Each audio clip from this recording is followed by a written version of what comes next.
আমন্ত্রণ সবাইকে আর কাবেল নিবেদিত গোল টিভির অনুষ্ঠানে। সঙ্গে আছি আমি সেলিম আমরাও খান। দর্শক, কোটা সংস্কার আন্দোলনকে ঘিরে সারা দেশে ছড়িয়ে পড়া সহিংসতায় ব্যাপক ক্ষতিগ্রস্ত হয়েছে দেশের অর্থনীতি।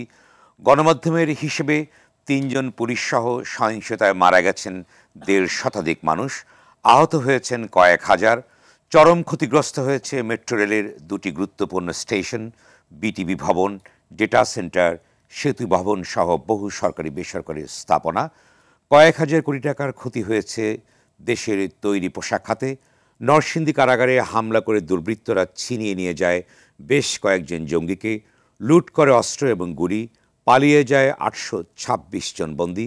তবে পালিয়ে যাওয়ার বেশ কয়েকজন আত্মসমর্পণ করেছে। আওয়ামী লীগের অভিযোগ, কোটা সংস্কার আন্দোলনে ভর করে সরকার উৎখাতের ষড়যন্ত্র করছে বিএনপি জামাত জোট। অহিংস একটি আন্দোলন কেন এবং সহিংস হয়ে উঠল, দুর্বৃত্তরা কিভাবে সুযোগ দিল, সহিংসতার তথ্য থাকার পরও কেন ঠেকানো গেল না, দায় কার, ইত্যাদি নিয়েও বিশ্লেষণের প্রয়োজন আছে বলে কেউ কেউ মনে করছেন। এমন প্রেক্ষাপটে দর্শক, আজ আমাদের আলোচনা বিষয় সংঘাত, সহিংসতা ও ষড়যন্ত্র।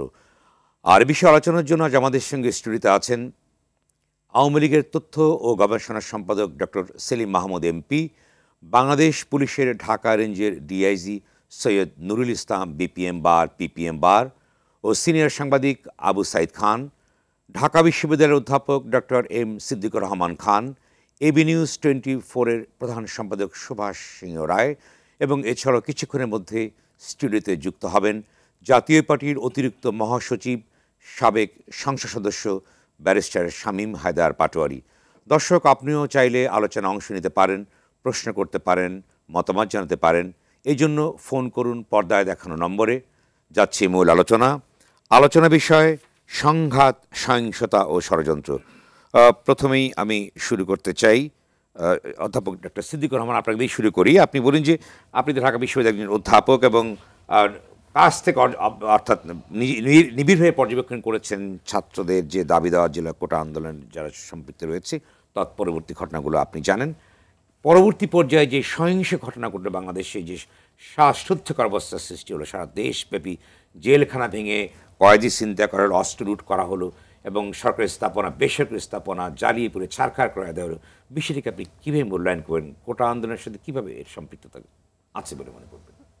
ধন্যবাদ আপনাকে এবং আজকে আমার সাথে যারা যুক্ত আছেন, আমার সাবেক সহকর্মী আছেন এবং আমাদের প্রিয়জন অনেকেই আছেন, সবাইকে শুভেচ্ছা। এবং যারা দর্শক দেখছেন, আপনি যেরকমটা শুরু করেছিলেন যে আমাদের দেশে কোটা সংস্কার আন্দোলনকে কেন্দ্র করে যে আন্দোলন, সেই আন্দোলনের এক পর্যায়ে আন্দোলনের সহিংসতা এবং এই সহিংসতায় আপনি বলেছেন যে ১৫০ শতাধিক। আমি আজকে সকালে প্রথম আলোতে দেখেছি ১৯৭ জনের কথা তারা বলেছেন এবং সেই সংখ্যাটা দেশবাসী মনে করে যে আরও অনেক বেশিও হতে পারে।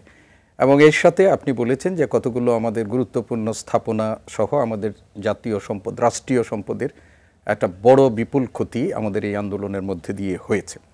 আমি আমার শুরুতেই রাষ্ট্রীয় সম্পদ যেটি আমাদের ক্ষতি হয়েছে সেটাতে আমি ব্যক্তিগতভাবে মর্মাহত এবং একই সাথে আমাদের যে এই যে ২০০ বলেন ১৫০ বলেন যে একটা বিপুল সংখ্যক সাংবাদিক আপনি বলেছেন, পুলিশ সদস্য বলেছেন, আমাদের শিক্ষার্থী, সাধারণ মানুষ যে মৃত্যুবরণ করেছে তাদের জন্য দুঃখ প্রকাশ করছে এবং তাদের শোক সন্তপ্ত পরিবারের প্রতি আমার একটা গভীর সমবেদনা রইল। আপনি যেটা বলেছেন যে আমি শিক্ষক হিসাবে আমরা যে আমাদের বিশেষ করে পাবলিক বিশ্ববিদ্যালয়গুলো আছে, কার্যত জুলাইয়ের ১ তারিখ থেকে আমাদের এই বিশ্ববিদ্যালয়গুলো কার্যত অচল ছিল আপনি জানেন। এবং দুটো আন্দোলন সমান্তরালভাবে চলছিল। একটি হলো আমাদের শিক্ষকদের প্রত্যয় নামক যে পেনশন স্কিম, এই প্রত্যয় নামক পেনশন স্কিম যেটি গত মার্চ মাসে যেটি সরকার প্রজ্ঞাপনের মাধ্যমে যেটি জারি করা হয়েছে এবং সেই সময় থেকেই শিক্ষকরা আমরা কি বলে মানববন্ধন এবং সাংবাদিক সম্মেলন, আমি বলছি এইগুলোর মাধ্যমে একটা পর্যায়ে এসে আন্দোলনটা হলো। আর কোটা যেটি হলো, যেটি আপনি জানেন যে জুন মাসে যেটি আমাদের হয়েছিল, সেই জুন মাসে হাইকোর্টের মাননীয় হাইকোর্টের একটি এই যে সহিংসতা হলো, আমি একটু বলি, আপনি একটু বলি সংক্ষেপে, অবশ্যই বলছি সংক্ষেপে, যে এটার একটা পর্যায়ে এসে আন্দোলন এমন একটা পর্যায়ে গেছে এবং ১৫ তারিখে আপনি জানেন ১৫ তারিখের আগ পর্যন্ত এই আন্দোলন কিন্তু মোটেই সহিংস ছিল না। ১৫ তারিখে ঢাকা বিশ্ববিদ্যালয়ে আপনি যেটা বলেছেন শিক্ষক হিসাবে আমি যেটা প্রত্যক্ষ করেছি যে 15 তারিখে এই কোটা বিরোধী আন্দোলনের সাথে যুক্ত ছিল যারা, তাদেরকে সরকার সমর্থক ছাত্র সংগঠন, সেই সংগঠনের যে মানে একেবারে নির্মম আক্রমণ, সেই আক্রমণ, এবং সেই আক্রমণে এখানে পুলিশের আমাদের একজন গুরুত্বপূর্ণ দায়িত্বপ্রাপ্ত আছে, এবং সেই আক্রমণটা কত ভয়াবহ ছিল যে প্রকাশ্য তো আপনাদের পত্রিকার মধ্যেই এসেছে যে প্রকাশ্যে অস্ত্র ব্যবহার হয়েছে সেখানে। সেই অস্ত্রধারীর বিরুদ্ধে ওনারা কোনো ব্যবস্থা করেছেন কিনা আমি জানি না। তো এই ঘটনাটাই এই আন্দোলনটাকে একটা সহিংস রূপ দিয়েছে, এবং একটা পর্যায়ে আমি ছোট্ট আপনাকে প্রশ্ন করি, এবং সহিংস হয়েছে, কিন্তু এই যে পরিকল্পিতভাবে বিভিন্ন স্থাপনায় যে আক্রমণ, ডেটা সেন্টার, আমি আসতেছি, আমি আর 2 মিনিটে আসতেছি, আপনি বলতে হবে, আমি অন্যের কাছে যাব, আবার সময় পাবেন। আমি সেখানে বলতে চাচ্ছি যেটি আজকে দেখবেন যে কোটা বিরোধী যারা আন্দোলন করেছিল, বৈষম্য বিরোধী, তারা একটা সাংবাদিক সম্মেলন করেছে। সেই সাংবাদিক সম্মেলনে তারা বলেছে যে তাদের একটা আন্দোলনে যখন সরকার সমর্থক ছাত্র সংগঠন এবং সরকারের যে যারা আছে এবং এর সাথে পুলিশ যখন আক্রমণ করেছে, সেই সময় তারা দেশবাসীকে তাদের পাশে এসে তাদের নিরাপত্তা করার জন্য তারা আহ্বান জানিয়েছে, অভিভাবকদেরকে, রাজনৈতিক সংগঠনকে। আমি বলছি কারা করলো এই সহিংসতা, কারা করলো সেটা ওই যে ওনারা যারা আছেন অলরেডি তো আপনাকে বলেই দিয়েছে, মাননীয় প্রধানমন্ত্রী থেকে সবাই বলছে যে বিএনপি জামাতেই করেছে। এটা আমাকে আর প্রশ্ন করেন কেন? কোনো তদন্তই কিছু হয় নাই। অলরেডি আমরা ওই যারা প্রতিবার যেটা শুনি আমরা সেই একই রকমের ঘটনা, কিন্তু ঘটনাগুলো অত্যন্ত দুঃখজনক, অত্যন্ত রাষ্ট্রীয় সম্পদের ক্ষতি। এটা আমার আপনার মাননীয় প্রধানমন্ত্রী থেকে শুরু করে সবার সম্পদ। ধন্যবাদ। আবার আসবো ডক্টর সিদ্দিকুর রহমান খান। ডক্টর সেলিম মাহমুদ, আপনি কি বলবেন? যেটা উনি বলবার চেষ্টা করেছেন যে অর্থাৎ ছাত্রদের উপরে ছাত্রলীগের যে আক্রমণ, এর পরিপ্রেক্ষিতে এই ঘটনাগুলো ঘটেছে, এবং উনি বলেছেন যে কারা করেছে তার ইঙ্গিত দিয়েছেন যে সেগুলো সরকার বলেই দিয়েছে। আসলে কারা করেছে এত বড় ঘটনা, কারা ঘটেছে? প্রথম আমি যে কথাটা বলছি, আমার প্রথম কথাটা হচ্ছে ঢাকা বিশ্ববিদ্যালয়ের একজন প্রাক্তন ছাত্র, প্রাক্তন শিক্ষক হিসাবে আমার যতটুকু উপলব্ধি এবং একজন আইনজ্ঞ হিসাবে, এই আন্দোলনের কোনো প্রয়োজনীয়তা ছিল না। আন্দোলনটা কখন হয় যে ছাত্ররা বা শিক্ষকরা সমাজের একটা শ্রেণী রাষ্ট্রের কাছে, সরকারের কাছে চাচ্ছে, সরকার বলছে না না দেব না দেব না। এই আন্দোলনের প্রেক্ষাপটটা যেটা সোকল্ড আন্দোলন, বাংলাদেশের ইতিহাসে 1972 সাল থেকে আমাদের এই কোটার ব্যবস্থাপনা, এবং শেষ 55 থেকে 56% শেষ পর্যন্ত ছিল ছাত্রদের। তিনি একমাত্র সরকার প্রধান যিনি ছাত্রদের দাবির প্রেক্ষিতে সংসদে বসে কোটা বাতিল করলেন, ডিসমেন্টেল করেন। বাংলাদেশের আপনি গুগলে দেখেন, ভারতে এখন 60% কোটা, পাকিস্তানে কত পার্সেন্ট কোটা জানেন? 92.5% কোটা। এটা হ্যাঁ কোটা, আর বাকিটা মেরে, যেটা সেই বিতর্কে আমি যাব না। কিন্তু তিনি এই কোটার ব্যবস্থা ছাত্রদের দাবির প্রেক্ষিতে করলেন, 5 বছর সেভাবে চললো। তারপরে 2021 সালে মুক্তিযোদ্ধা পরিবারের কিছু ছেলে মেয়ে যারা বেনিফিট, তারা মনে করেছে তারা সংক্ষিপ্ত মামলা করেছে। সেই মামলায় আদালত, অনেকে মনে করতে পারে ও আচ্ছা তিনি হয়তো সরকারি হয়তো হাইকোর্টকে বলেছেন। হাইকোর্ট কেন এই রায়টা দিয়েছিল? 2021 সালে মামলা হয়েছে, 2013 সালে সুপ্রিম কোর্টের একটা রায় ছিল এই কোটা সংক্রান্ত। আমাদের সংবিধানের 111 অনুচ্ছেদ অনুযায়ী সুপ্রিম কোর্টের কোনো আপিল বিভাগের কোনো রায় যদি থাকে, সেই রায় binding on the high court division. High court division সেই রায়ের বাইরে কোনো রায় দিতে পারে না। সেই কারণে এই রায়টা হলো কার বিরুদ্ধে? সরকারের বিরুদ্ধে। এবং এর সংক্ষুব্ধ হয়ে গেছে কারা? ছাত্ররা। আন্দোলনটা কারা করলো? এই যে আন্দোলনটা আপনি যেটা বলবার ইঙ্গিত দিলেন যে অর্থাৎ প্রয়োজন ছিল না আন্দোলনে, তাহলে কারা করলো? এইটা আর্টিফিশিয়ালি মাননীয় প্রথমে যা কিছু করার এপিল থেকে শুরু করে স্থগিত করা আর্টিফিশিয়াল আন্দোলন। ডক্টর সেলিম মাহমুদ, আপনি বলেন যে এবার ডক্টর সিদ্দিকুর রহমানের কথার আমিও ওনারই একজন কলিগ, আমি যে দেখুন অনেক কিছু, আমি তার আগে বলি, একটা মিডিয়া কুর চেষ্টা হয়েছিল এবং অনেকেই সে মিডিয়া কুর এফেক্টেড। সেখানে আসল কথাটা হচ্ছে ঢাকা বিশ্ববিদ্যালয়ে রাতের বেলা যে স্লোগান দিল, ওনার কথা একটু সংশোধন করছি, প্রথম কিন্তু সকল কোটা বিরোধীরা, আসলে কোটা বিরোধী না, এরা 15,000 শিবিরের ক্যাডার সারা দেশ থেকে ঢুকেছে 1 সপ্তাহ ধরে। তারাই রাতের বেলা রিভোল্ট করে সমস্ত গেট ভেঙ্গে, কারণ ঢাকা বিশ্ববিদ্যালয়ের কোনো ছাত্র শিক্ষার্থী আমি কে তুমি কে রাজাকার রাজাকার বলতে পারে না, বিএনপি করলে বলতে পারে না, কারণ সেই কালচার ঢাকা বিশ্ববিদ্যালয়ে নাই।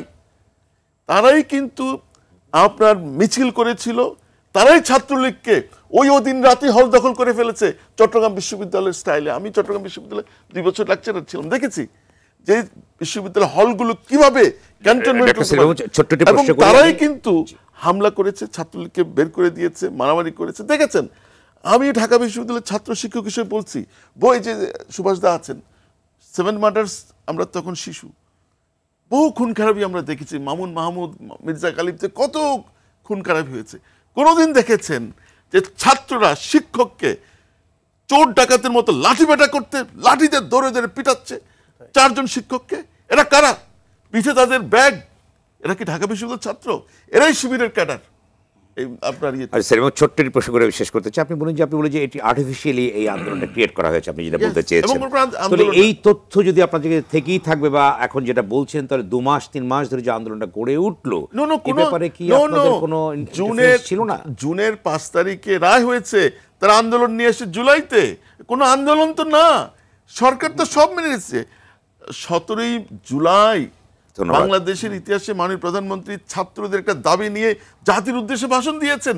তিনি সেখানে বলেছেন স্পেসিফিক্যালি যে তোমরা নিরাশ হবে না, সর্বোচ্চ আদালত থেকে তোমরা ন্যায় বিচার পাবা, সেটা আমি বিশ্বাস তোমরাই পাবেই, এবং তোমরা নিরাশ হবে না। তারা কি চাচ্ছিল? হাইকোর্ট তো অলরেডি বলে দিয়েছে। ধন্যবাদ। আবার সরকার কমাতে পারবে তো সরকার বলতে চাই যে এটা একটি পরিকল্পিত। ধন্যবাদ। আমি আবারও যে ভাঙচুরের সাথে কোটার আন্দোলনের কোনো সম্পর্ক নাই। এটা রাষ্ট্রের বিরুদ্ধে ষড়যন্ত্র, রাষ্ট্রের বিরুদ্ধে আঘাত, রাষ্ট্রদ্রোহিতা। ধন্যবাদ। এবার শামীম হায়দার পাটোয়ারি, আপনার বিশ্লেষণ কি আছে? আমরা তো এখনো তথ্য খুব বেশি পাইনি। এখন আজকে ইন্টারনেট খোলার পরে আমরা অনেক ভিডিও দেখেছি, অনেক, এবং সরকার যে ন্যারেটিভসগুলো দিচ্ছে যে আন্দোলনটা অনুপ্রবেশকারী ছিল, আন্দোলনটায় এক পর্যায়ে জামাত শিবির ঢুকে গেছে, বিএনপি ঢুকে গেছে, এগুলো একেবারে অমূলক তা না, এবং ইন্টারনেট ধ্বংস করে দিয়েছে। জনগণের বড় অংশ এই ন্যারেটিভসটা গ্রহণ করছে না, এবং আমি ইন্টারন্যাশনাল মিডিয়ার যতটুকু দেখতে পেরেছি কালকে পর্যন্ত, আজকেরও পাইনি, কোনো ইন্টারন্যাশনাল মিডিয়া এটাকে গ্রহণ করেনি। এমনকি অনেকে এটাকে মানে স্টেটমেন্ট হিসেবেও দেখায়নি। আজকে 2-1টা মিডিয়া মাননীয় প্রধানমন্ত্রীর কোড দিয়ে দেখাচ্ছে। না, আপনি দেশের একজন রাজনীতিবিদ হিসেবে আপনার মূল্যায়নটা কি আছে? আমার তো তথ্য যা আছে তার প্রতি বলবো। পালকি শর্মা একজন ভালো ইনফ্লুয়েন্সার, ওনার অসংখ্য ব্লগ আমি দেখি। রজত কাপুর, আপকি আদালত, ওনার গ্র্যাভিটাস, ক্রক্স, ইন্ডিয়া, এগুলো famous online media. BBC, Deutsche Welle of course anti government role play করে। চ্যানেল 4, তারা ক্যাটাগরিক্যালি বারবার বলেছে it was students peaceful movement. তারা কারা করলো? ক্যাটাগরিক্যালি বলছি, ক্যাটাগরিক্যালি বারবার বলেছে যে রুলিং পার্টির এবং পুলিশের এক্সেসিভ ইউজ ফোর্সের কারণেই ছাত্ররা টার্ন নিয়েছে আরেকদিকে, এরা বলেছে। আমরা ভিডিও যা দেখেছি। নাও যখন আপনার বিশাল একটা মুভমেন্ট হয়ে যাবে, সেখানে অনেকেই তো জল ঘোলা করতে চাবে, অনেকেই তো এটাকে টার্ন করতে চাবে, খুব নর্মাল। কিন্তু প্রথমে কেন আপনি মৌচাকে ঢিল মারলেন? ছাত্রকে আপনি হিট করলেন কেন? আর ঢাকা ভার্সিটিতে 15,000 শিবির ক্যাডার থাকবে, আর ঢাকা ভার্সিটির সাধারণ ছাত্র সেটা অ্যালাউ করবে? এটা অধীনই ঢুকেছে, হতে পারে। তো হলের ভিতরে হলে ঢুকেছে, কারণ সেটা না হলে ছাত্রীদেরকে এভাবে পিলারে মানে বেঁধে বাংলাদেশের ইতিহাসে আমরা দেখেছেন দাদা, এটা অন্যায়, এটা অন্যায়। ওই ছাত্রলীগকে সাধারণ ছাত্ররা বাঁচালো না কেন? ইতিহাস আমরা তো সাধারণ ছাত্ররা কেন আগে আসলো না যে ওরা নেতা, ওরা ছাত্রলীগ, ওদেরকে বাঁচাতে হবে? সাধারণ ছাত্র কেন আগালো না? সাধারণ ছাত্ররা আগালো না কারণ গত 10-15 বছরে সাধারণ ছাত্রের সাথে ছাত্রলীগের ডিসটেন্স। আচ্ছা, আমাদের ছোট প্রশ্ন করে আমি আবার এরপরে অনেকবার আসতে পারবো আপনার কাছে। সেটা হচ্ছে যে এই যে পরিকল্পিত যে, অর্থাৎ নির্দিষ্ট জায়গাগুলো যে আঘাত করা, এটা কি মনে করেন যে ছাত্ররা করেছে? এটি বলা খুব মুশকিল। শিক্ষক ক্যাপিটাল লোকে এটা বলেন আপনি, শিক্ষককে আপনার বাবা ঢাকা বিশ্ববিদ্যালয়ের অধ্যাপক ছিল, ঢাকা বিশ্ববিদ্যালয়ের শিক্ষককে you should blame that first. বলেন যে ক্যাপিটাল, এটা বলেন যে ছাত্রলীগ পিটেছে, এটা বলেন ক্যাপিটাল, বলেন ছাত্রলীগ পিটেছে, এটা বলেন আপনি, এটা বলার বাকি আছে। আমি আসবো আবার, এটা বলার বাকি আছে আপনার ভাই। এটা এগুলোরই ঢাকা বিশ্ববিদ্যালয়ের ইতিহাসে শিক্ষক পিটানো, এটা বলবেন আপনি। আপনি 10 সেকেন্ড বলছি কারা করলো এটা? কারা করলো এটা তো তদন্ত করে পুলিশ বলতে পারে। না, ভিডিও আপনার- দেখে বলতে আপনার- পারে। দৃশ্যমান তবে আপনি কি তবে এই বলবেন? সমস্ত মিডিয়ার যেগুলো বলবো, এই মিডিয়াগুলো বলেছে এটা আপনি ছাত্ররাই তো করেছে। বাংলাদেশেই ছিলেন, আপনার মিডিয়ার চাইতে তো আপনি তো চাক্ষুষ প্রমাণ আপনি চাক্ষুষ কারা প্রমাণ, করেছে। ওই সময় কোনো বাংলাদেশের টিভিতে কোনো লাইভ দেখাচ্ছিল না, ধন্যবাদ, ওই সময় ধন্যবাদ। বাংলাদেশে কোনো অনলাইন ছিল না। আচ্ছা, কিভাবে ধন্যবাদ। আবারও আসবো আপনার কাছে আমি। সুভাষ সিংহ রায়। প্রশ্ন আছে না এর মধ্যে? না, কোনো প্রশ্ন নাই। এর মধ্যে প্রশ্ন খুঁজে নেব, তাই তো? অসংখ্য প্রশ্ন আচ্ছা, আবার আমি- হয়েছে ইতিমধ্যে। সেলিম ইমরান খান, হ্যাঁ, বলুন। আমি আপনার কাছে একটা কথা উপস্থাপন করি। এই যে আন্দোলনের যে সূত্রপাত বলছি আমরা, বিষয়টা কি ছিল? আসলে কি বিষয় ছিল? কারণ কোটা তো ছিল না। 2018 সালের যে পরিপত্র, যেটা মাননীয় প্রধানমন্ত্রী তার নির্বাহী আদেশে পরিপত্র জারি করেছিল জনপ্রশাসন মন্ত্রণালয় থেকে, এরপরে তো কোটা ছিল না। এবং উচ্চ আদালতের, যেটাকে হাইকোর্ট ডিভিশন বলি আমি, সেখানে থেকে একটা রায় এসেছিল। সেই রায়টা কাদের বিরুদ্ধে ছিল? এই পরিপত্রের বিরুদ্ধে ছিল। সরকার এখানে কি বাদী না বিবাদী? ওই যে সুকুমার রায় সাহেব বিখ্যাত কবিতা, মাথায় কত প্রশ্ন আছে দিচ্ছ না কেউ জবাব তার, সবাই বলে মিথ্যে বাজে বকিস নি আর খবরদার। আমার কাছে বিষয়টা অদ্ভুত লাগলো। সরকারের বিরুদ্ধে যে রায় হলো, পরিপত্রের বিরুদ্ধে রায়, মানে সরকারের বিরুদ্ধে রায়, সেই তাৎক্ষণিকভাবে সরকার কিন্তু সেটাকে আপিল করলো এবং স্থগিত করে দিল। এবং সেটা স্থগিত হয়ে গেল। আমাদের এখানে অনেকগুলো কথা আসে যে তদন্ত, তার আগে একটু বলি, অনেক কথা ছড়ানো হয়েছে, গুজবে পুরো বাতাস ভারী হয়ে গেছে। সেই সত্য রচিবে তুমি, ঘটে যা সব সত্য নয়। ঘটনা কি দাঁড়ালো? এখন আমরা প্রশ্ন করছি যে, এবং আমার নিজের কাছে নিজে উত্তর দেওয়ার সময় বলছি যে তদন্ত না করলে তো আমি বলতে পারবো না। কোনো কোনো ঘটনা ঘটে বাংলাদেশে, কি 71 সালে মুক্তিযুদ্ধের সময় কারা আক্রমণ করেছিল, কারা হত্যাকাণ্ড করেছিল, কারা নারী নির্যাতন করেছিল, এটা কি ওই সময়কার কোনো সাধারণ মানুষ কিংবা বাংলাদেশের কোনো মানুষকে বলেছে তদন্ত করতে হবে? 25শে মার্চ রাত্রে কারা আক্রমণ করেছিল 1971 সালে, ঝাঁপিয়ে পড়েছিল, তদন্ত করতে হবে, ওই সময় কেউ বলেছিল? এখন আমরা বলছি, কেননা এই এখন বিচার ব্যবস্থাপনা এগুলো যখন বিস্তৃত হয়েছে তখন এই বলাটার সুযোগ এসেছে। কিন্তু আমি কোন সময় বলবো, কেন বলবো? বলা হয়েছে এক সময় যে দাবির প্রসঙ্গ এসেছে, আমি খুব সংক্ষেপে করছি, যে নির্বাহী আদেশ দিতে হবে। তার আগে বলা হলো আগে তো রায় বাতিল হয়েছে, রায় পরিবর্তন হয়েছে, এবং জ্ঞানী গুণীজন বিশিষ্টের জন্য বলেছেন। আপনি কাদের মোল্লার যে রায়, সেই রায় বাতিল হয়নি, পরিবর্তন হয়নি, আইন পরিবর্তন হয়েছিল। কেননা সরকারের আপিল করার যে আইনি সুযোগ সেটা ছিল না, যে কারণে আইন পরিবর্তন হয়েছিল। আমি শেষ করছি ওই জায়গায়। যারা বাংলাদেশকে ধ্বংস করবার সমস্ত চক্রান্ত করেছে, এটা সাধারণ ব্যাপার না। 10,000 20,000 মানুষ, ছাত্ররা যে কিংবা জনগণ যে এই মেট্রো রেল এইভাবে কিন্তু দাও দাও করে আগুন জ্বালাতে পারে না। সেইগুলো এখন কথা বলা দরকার। কোদালকে কোদাল বলা ভালো। আমরা বলতে হবে যে এই ধ্বংসযজ্ঞর পিছনে কারা, নির্দেশদাতা কারা, এবং এই ষড়যন্ত্রটা গভীর ষড়যন্ত্র। অনেক প্রশ্ন আছে, আমি একটু বিরতির পরে আবার বিরতির পরে আমার কাছে আপনি একটু এসে সময় দিন। দর্শক, আর কাবেল নিবেদিত গোল টিভি নিচ্ছি ছোট্ট বিরতি, সঙ্গেই থাকুন।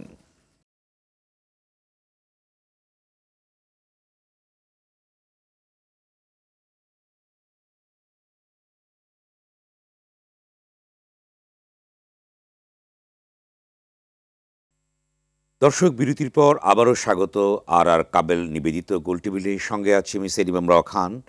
আজ আমাদের আলোচনার বিষয় সংঘাত, সহিংসতা ও ষড়যন্ত্র। ফিরছি আলোচনা। এই পর্যায়ে আমি আবারও যাচ্ছি সুভাষ সিংহ, আপনি যেখানে শেষ করেছেন যে সংঘাত, সহিংসতা ও ষড়যন্ত্র, যেটা বলা হচ্ছে একেবারেই সত্যি কথা। ষড়যন্ত্র কারা করেছে? ষড়যন্ত্র কি কোনো সরকারের বিরুদ্ধে? শুধু রাষ্ট্রের বিরুদ্ধে। কারা করলো এটা? যদি আমার খুব প্রিয় মানুষ শামীম হায়দার পাটোয়ারি বুঝতে না পারে, এটার জন্য যদি কেতাব খুলতে হয়, তাই তো খুব দুঃখজনক ঘটনা। আগে বলতে হবে যে এই রাষ্ট্র সম্পত্তি ধ্বংস কারা করেছে, এটা প্রকাশিত, দিবালোকের মতো স্পষ্ট। নানান রকম উস্কানি দেওয়া হয়েছে, ছাত্রদেরকে ভুল বোঝানো হয়েছে, বলা হয়েছে যে নির্বাহী আদেশ ছাড়া তোমরা মানবা না, বলা হয়েছে রায় পরিবর্তন করা হয়েছে। আগে রায় পরিবর্তন হয়নি, যেটা বলতে গেছিলাম আমি, ওটা আইন পরিবর্তন করা হয়েছে। কি কারণে? রাষ্ট্রের পক্ষ থেকে আপিল করার সুযোগ ছিল না যুদ্ধাপরাধী আইনের ক্ষেত্রে, সেইটা পাশ করা হয়েছে। সব বিভ্রান্তিকর তথ্য দেওয়া হয়েছে, একটু একটু করে জড়ো করে একটা উত্তেজনার পরিবেশ তৈরি করা হয়েছে। এখন আপনি আন্দোলন নিয়ে নানান কথা বলতে পারবেন। আচ্ছা সুভাষ আপনি এটা ছোট্ট প্রশ্ন উত্তর দিন যে এত কিছু হলো, অর্থাৎ এগুলো কি প্রথম থেকেই কিন্তু ডিফিউজ করা যেত না? অর্থাৎ আপনি কি মনে করেন যে আপনি তো একটা নির্দোষ প্রশ্ন করেছেন এবং এটা তো আমি উত্তেজনা দিয়ে কথা বলছি, অনিবার্য ছিল বা এড়ানো যেত না? আমি এড়ানো তো অবশ্যই যেত, কেন গেল না? এই প্রশ্নটাই করেন, কেন করো না? শামীম আজহার পাটোয়ারি করেন, সবাই করেন, কেন করা গেল না? আপনি বিরোধী দলের একজন স্থায়ী কমিটির সদস্য, চট্টগ্রামের বাসিন্দা, চট্টগ্রামের জন্মস্থানে, তিনি বলেছেন স্পষ্ট করে, তোমরা শুধুমাত্র এই কোটা সংস্কার নিয়ে বক্তব্য দিলে চলবে না, তোমাদের কথা এই সরকারের বিরুদ্ধে একটা স্লোগান দিতে হবে, আগে তাদের বিরুদ্ধে কথা বলতে হবে। অতএব সেইটাই আপনি কিন্তু ফোকাস করেন। এটা আগতরা করেছে, লাস্ট চেয়েছে ক্যাম্পাসে, ঠিক আছে না? অডিও সব ফাঁস হয়েছে না? শামীম আজহার পাটোয়ারি গণমাধ্যমের কথা বলছেন, আন্তর্জাতিক গণমাধ্যমের কথা বলেছেন। আমাদের এই আগামী বুধবার আপনার এই রাউন্ড টেবিল টক শোতে আলোচনা হয়, আয়োজন হয়, আগামী বুধবারের আগে দেখবেন এই 7 দিনের মধ্যে অনেক কিছু প্রকাশিত হবে। যার ষড়যন্ত্র হয়েছে, যা হত্যাকাণ্ড হয়েছে, এটা সহ্য করা যায় না। আপনি ছাত্রলীগের 15 জন ছেলেকে উপর থেকে ফেলে দেবেন 6 তলার থেকে 5 তলার থেকে, আর সেটা বলবেন যে শুধুমাত্র হত্যাকাণ্ডের সাথে এরা জড়িত না, স্পষ্ট জড়িত। পুলিশকে হত্যা কিভাবে করা হয়েছে, ধন্যবাদ। আবার আপনি এই যে আবু সাইদকে যেভাবে হত্যা করা হয়েছে, যেভাবে পুলিশের বিরুদ্ধে অভিযোগ এসেছে, আমরা অবশ্যই নিন্দা করব। এটা যখন নিন্দা করব, এটাকে বিচার দাবি করব, তখন সমস্ত রাষ্ট্র সম্পদ ধ্বংস, অন্যান্য হত্যাকাণ্ড, প্রত্যেকের বিচার আমাদের করতে হবে। আবার আসবো এবার যে হচ্ছে সৈয়দুল ইসলাম বিপিএম বা পিম্পর, আপনি বলুন যে বেশ কয়েকটি অভিযোগ আছে, সেটি হচ্ছে যে সারা দেশ থেকে যেটা আলোচনায় আসলো, শিবির বা জঙ্গিরা ঢাকা শহরে আসলো, অন্যদিকে স্থাপনায় দেখে দেখে আক্রমণ করাগুলো হলো, আপনার রেঞ্জের ভিতরে যেটি নরসিংদীতে একটি জেলখানা ভেঙে সমস্ত আসামিকে ছুটি নেওয়া হলো, জঙ্গিদের ছুটি নেওয়া হলো, অস্ত্র লুট করা হলো। এই ঘটনাগুলো কি আপনাদের গোয়েন্দা তৎপরতা কোথায় ছিল, বা আপনাদের এইখানে যে একটি আন্দোলন চলছে বা এমনটা অনেকে বলবার চেষ্টা করেছেন যে একটি আশঙ্কা ছিল হতে পারে, তাহলে আপনারা কি করেছেন তখন? Thank you very much Selim আমরাও খান এবং RTVকে এবং সাথে যারা প্যানেলিস্ট আছেন সকলকেই ঢাকা রেঞ্জ এবং বাংলাদেশ পুলিশের পক্ষ থেকে ধন্যবাদ। তো আপনি যে স্বাগত, এবং আপনি যে প্রশ্নটা করেছেন তার আগে আমি আসলে একটা বিষয় একটু অবতারণা করতে চাই যে কোটা বিরোধী আন্দোলনের সূত্রপাতটা হয়েছে এবং এর এক পর্যায়ে এটা আসলে কোটা বিরোধী আন্দোলন ছিল না। এটা আপনি যদি শেষ পর্যায়ের দিকে যে সাংঘর্ষিক অবস্থাটা হয়েছে, নৈরাজ্য যারা সৃষ্টি করেছে এবং তাদের সঙ্গে মূলত ফাইটটা হয়েছে আইনশৃঙ্খলা বাহিনীর, অর্থাৎ তারা যে ধ্বংসযজ্ঞে লিপ্ত হয়েছিল, যে তারা সরকারের সবচেয়ে ভালো ভালো প্রতিষ্ঠানগুলো, দামি দামি প্রতিষ্ঠান, যেমন মেট্রো রেল, যেমন এলিভেটেড এক্সপ্রেসওয়ে, যেমন পদ্মা সেতুর যাবতীয় নকশা, যাবতীয় পরিকল্পনাগুলো সেতু ভবনে ছিল, এই জাতীয় বিষয়গুলো যখন ধ্বংস করা শুরু করেছে, তখন আলটিমেটলি বাংলাদেশ টেলিভিশন, তো তখন কিন্তু আলটিমেটলি কোটা বিরোধীদের সম্পর্ক কিন্তু এদের সঙ্গে ছিল না, টোটালি ছিল না। এবং যারা ফিজিক্যালি, আমাদের কাছে অনেক ভিডিও চিত্র আছে, টেলিভিশনে কয়েকদিন পরেই দেখতে পারবেন, সিসি ক্যামেরাগুলো ভেঙে ফেলেছে যদিও, তারপরও আমরা অনেকগুলো DVR NVR পেয়েছি যার ভিতরে রেকর্ডিংগুলো আছে। আমাদের এই যে এখানে নথি আছে যে শিবিরের 3টা ID থেকে কমিউনিকেশানগুলো আছে, কাশফুল, স্বপ্নচারী এবং বাঁশের কেল্লা, 3টার কমিউনিকেশান, আজকে সময় টিভিতেও এগুলো দেখাচ্ছে। তো একটা পর্যায়ে কিন্তু আলটিমেটলি কোটা বিরোধীরা এর সঙ্গে কোনোভাবেই সংশ্লিষ্ট ছিল না, ছিল হচ্ছে যারা রাষ্ট্রবিরোধী এবং সরকার বিরোধী তারা ছিল, এবং তারা একটা পর্যায়ে সরকারকে ফেলে দেওয়ার জন্য তারা লিপ্ত হয়েছিল, এবং এর যতগুলো পরিকল্পনা, সব পরিকল্পনাও তারা মিলিয়েই কিন্তু করেছিল, জামাত এবং BNP মূলত করেছিল, এবং আমরা টকিংয়ে আমরা সমস্ত এভিডেন্সগুলোতে আমরা কিন্তু তাই পাই।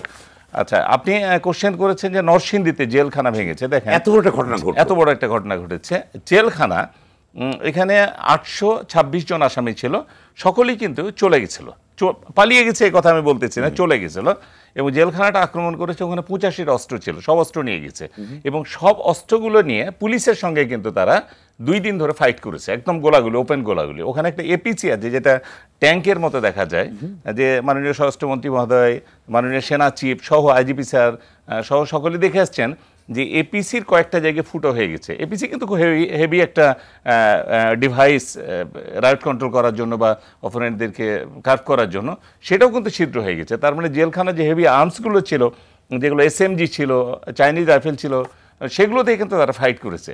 এখন কারা ফাইট করেছে আপনাকে খুব ইন্টারেস্টিং দেখেন, যে জেলখানা যারা আক্রমণ করেছে তারা সকলেই হচ্ছে ও অঞ্চলের খুব বয়স্ক মানুষজন কিন্তু, এবং এর ভিতরে বিরাট একটা সংখ্যক আছে। আমরা অনেকগুলো কে আমাদের নিয়ন্ত্রণের মধ্যে নিয়ে এসছি, আমরা পিক করে ফেলবো, অনেকগুলোকে পিক করে ফেলছি। তারা কিন্তু জেলখানাতে দীর্ঘদিন ছিল। সুতরাং জেলের ভিতরে কোথায় উইকনেস আছে, জেলের ভিতরে কী ধরনের আসামিগুলো আছে, তাদেরকে বের করে এনে তাদের দলে ভিড়িয়ে পুলিশের এগেনস্টে অর্থাৎ রাষ্ট্রের বিরুদ্ধে যুদ্ধ করাবে, এবং সেই উইপন্সগুলো লাগবে, সেই উইপন্সগুলো দিয়ে কিন্তু তারা একটা রীতিমতো একটা ব্যাটেল করেছে। তার মানে রাষ্ট্রের বিরুদ্ধে রাষ্ট্রদ্রোহীরা, নৈরাজ্যকারীরা একটা ব্যাটেল করেছে। এই ব্যাটেলের সঙ্গে তো আলটিমেটলি কোটা বিরোধীদের কোনো সম্পর্ক থাকতে পারে না, এবং কোনো ছাত্রী কিন্তু এর মধ্যে ছিল না। প্রায় 8 থেকে 10 হাজার মিলিয়ে জেলখানা ভেঙে এই নৈরাজ্যতা সৃষ্টি করেছে। এবং মজার বিষয় দেখেন, আজকে পর্যন্ত আমরা মাত্র জেলখানা থেকে যে 826 জন চলে গেছে, তার মধ্যে আজকে পর্যন্ত আমাদেরকে অ্যারেস্ট করতে হচ্ছে জনাভিষেক। বাকি 400-র উপরে তারা কিন্তু সারেন্ডার করছে, এবং আজকে প্রায় 230 জন আসছে, কালকে 158 জন আসছে, আইসে কোর্টে স্বেচ্ছা আসছে, বলছে আমরা পালাতে চাইনি, আমরা এখান থেকে পালাতে চাইনি। আমাদের মাঝে আমাদেরকে চাপাতি ধরেছে, লাঠি দিয়ে পিটিয়ে বলছে তুই এখান থেকে যা, না হলে তোকে এখনই মেরে ফেলবো। তখন আমরা বাধ্য হয়ে জেলখানাতে গেছি। তার মানে জেলেতে যারা চলে গেছে তারা কিন্তু বেশিরভাগই স্বেচ্ছায় তারা যায়নি, বাধ্য হয়ে গেছে। আর স্বেচ্ছায় গেছে কারা? যারা ডাকাত, যারা কনভিক্টেড মামলার আসামি, ওখানে 9 জন জঙ্গি ছিল, তারা কিন্তু স্বেচ্ছায় গেছে। অর্থাৎ জেলখানার ভিতরের যারা দাগি আসামি, যারা অস্ত্র চালিয়ে অভ্যস্ত, তাদের সঙ্গে বাইরের জগতে কারো না কারো কমিউনিকেশন হয়েছিল, তারা ওদেরকে বের করে নিয়ে সম্মিলিতভাবে রাষ্ট্রের বিরুদ্ধে তারা ব্যাটেলটা করেছে। তো সুতরাং এই রাষ্ট্রের বিরুদ্ধে যারা ব্যাটেলটা করেছে দাগি অপরাধীদেরকে নিয়ে, কখনোই কোটা বিরোধীদের স্বার্থের অনুকূলে এটা হতে পারে না। আর কি প্রশ্ন, যে ঠিকই যখন আন্দোলন শুরু হলো ঠিক সেই মুহূর্তে জেলখানা ভাঙা হলো, অস্ত্র লুট হলো, এর সাথে কি সম্পর্কটা আছে? না সেলিম ভাই, আপনি জেলখানাটা ভাঙা হয়েছে 19 তারিখে, কোটা বিরোধী আন্দোলন কিন্তু 19 তারিখে শুরু হয়নি। আমি বলতে চাইছি 19 তারিখে তো শুরু হয়নি, অর্থাৎ জি বলুন। 19 তারিখে কোটা বিরোধী আন্দোলন যারা করছিল ছাত্রদের একটা অংশ কোনো জায়গাতে ছিল, সব জায়গাতে কি ছিল না। বাট 19 তারিখে জেলখানা যখন ভাঙা হয়, জেলখানা ঘিরে চারপাশে প্রায় 7-8 হাজার লোক যখন যারা করেছে, এর ভিতরে কিন্তু একজন ছাত্রও ছিল না, নট এ সিঙ্গেল অন, কোনো স্টুডেন্ট ছিল না। অর্থাৎ নরসিংদী এলাকার যত নৈরাজ্যকারী লোকগুলো ছিল, দাগি লোকগুলো ছিল, তাদেরকে নিয়ে আসছিল একটা রাজনৈতিক গোষ্ঠী সরকারকে ডিস্টেবিলাইজ করার জন্য। এবং আরেকটা জিনিস আপনাকে বলি, যে এই যে এটার ভিতরে কমিউনিকেশনগুলো আছে, যে ঢাকা শহরকে বাংলাদেশ থেকে বিচ্ছিন্ন করে দেওয়ার জন্য যে লাইফ লাইনগুলো আছে, একটা হচ্ছে সিলেট থেকে ঢাকামুখী, এটাকে বিচ্ছিন্ন করার জন্য মূলত হচ্ছে নরসিংদীকে বেছে নিয়েছে। আবার এই শনির আখড়া থেকে নারায়ণগঞ্জ পর্যন্ত এই কাঁচপুর ব্রিজ হয়ে এই লাইনটাকে বিচ্ছিন্ন, এই কমিউনিকেশনগুলো কিন্তু এটার ভিতরে আছে। তারা চিটাং থেকে বিচ্ছিন্ন, এই লাইনটাকে বিচ্ছিন্ন করার জন্য ওই লাইনটাকে তারা ডিভাস্টেটিং একটা প্রক্রিয়ার মধ্যে নিয়ে এসছে। আর সাভার এবং গাজীপুর এটা হচ্ছে উত্তরবঙ্গ থেকে আনার জন্য, অর্থাৎ সারা বাংলাদেশ থেকে ঢাকাকে বিচ্ছিন্ন করার জন্য কিন্তু এই কয়েকটা জায়গাতে কিন্তু আঘাত করেছে।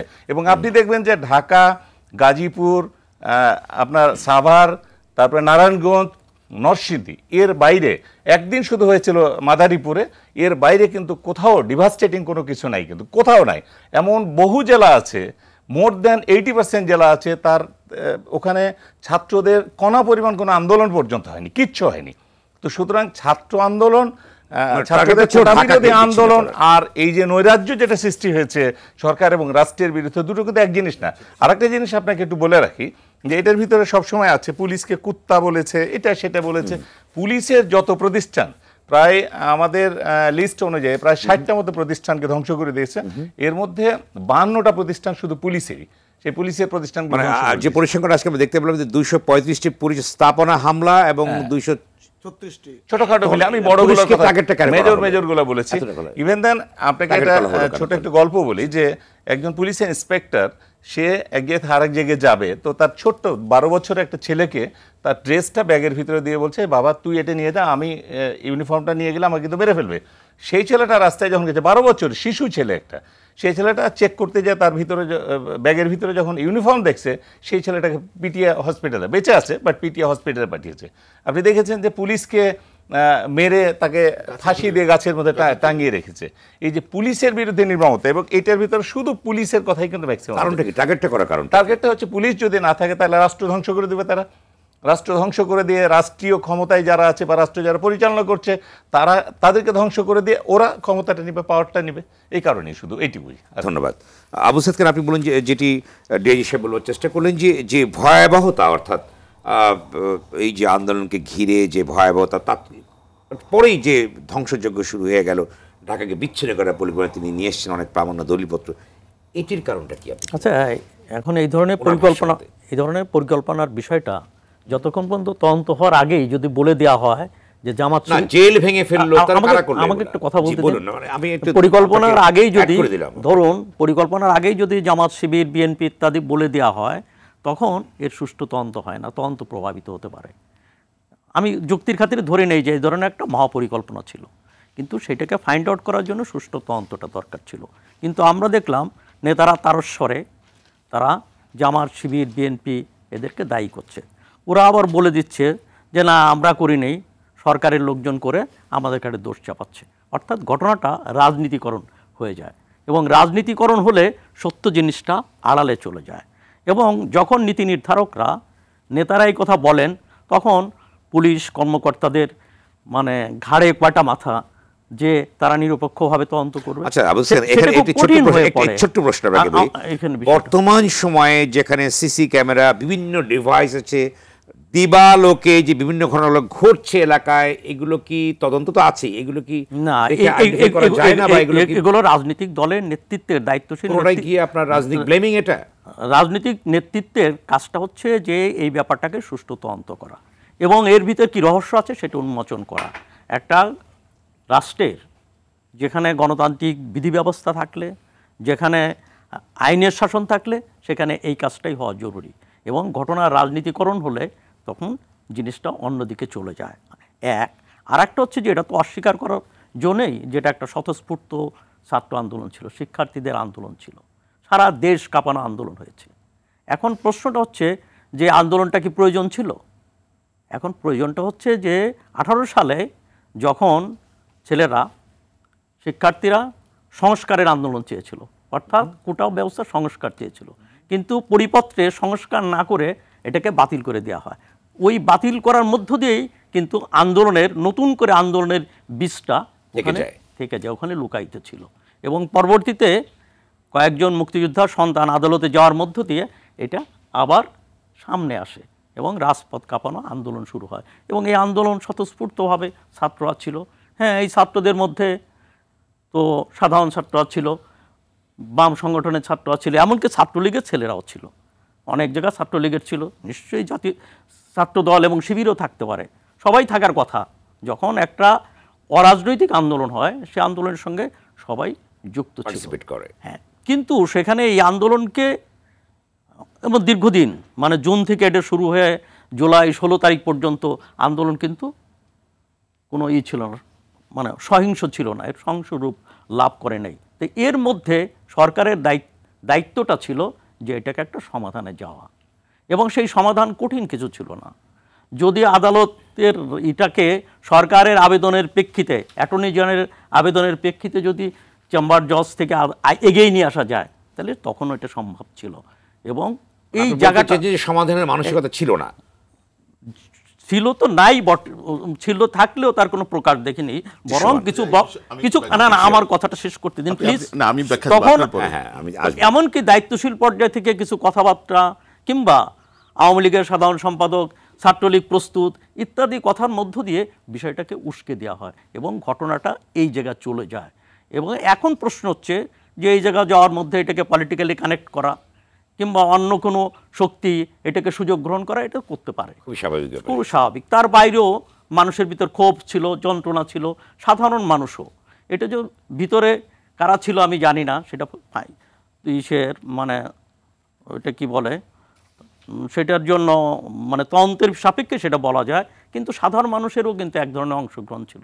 এটার অংশগ্রহণ কারণ কি, জিনিসপত্রের দাম বেড়ে গেছে, আয়ের সাথে ব্যয়ের সঙ্গতি নাই, সামাজিক বঞ্চনা, বৈষম্য এবং বিভিন্ন কারণে ফেরিওয়ালা, রিক্সাওয়ালা, দোকানি, দিনমজুর, শ্রমিকরা তারাও কিন্তু এই আন্দোলনে তাদের এক ধরনের পার্টিসিপেশন আমরা দেখি। এর আড়ালে কোনো ঘাতক দল কিংবা তৃতীয় শক্তি যেটাকে বলা হচ্ছে এটা ছিল কিনা সেটা তদন্ত সাপেক্ষের বিষয়। কিন্তু প্রশ্ন হচ্ছে যে এই আন্দোলনের দুটো অংশগ্রহণ দেখি আমরা স্বতঃস্ফূর্ত। একটা হলো ছাত্রদের স্বতঃস্ফূর্ত অংশগ্রহণ, বিশ্ববিদ্যালয়ের ছেলে মেয়েদের থেকে শুরু করে স্কুল কলেজের ছেলেরা, মানে কিশোর কিশোরীরাও এই আন্দোলনে রাজপথে নেমে এসেছিল, এক।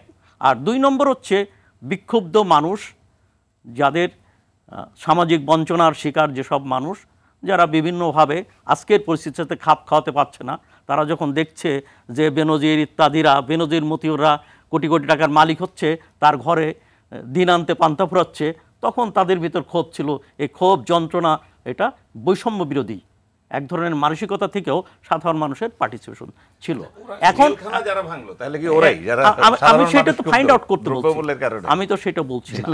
আমি বলছি যে আন্দোলনে, শোনেন, এই আন্দোলনে দুই মানুষের অংশগ্রহণ ছিল এবং সেই মানুষকে পাখির মতো গুলি করে মারা হয়েছে, ছাত্রলীগকে লেলিয়ে দেওয়া হয়েছে, এটা অযৌক্তিক। এখন প্রশ্নটা ওঠে, হ্যাঁ সম্পদের ক্ষতি হয়েছে, নিঃসন্দেহে এই নাশকতার কারণ উদ্ঘাটন করার দরকার। তো আমাকে 1 মিনিটে আমি একটা কথা বলি, সেটা হলো সৈয়দ মুজতবা আলী আফগানিস্তানে গিয়েছিলেন।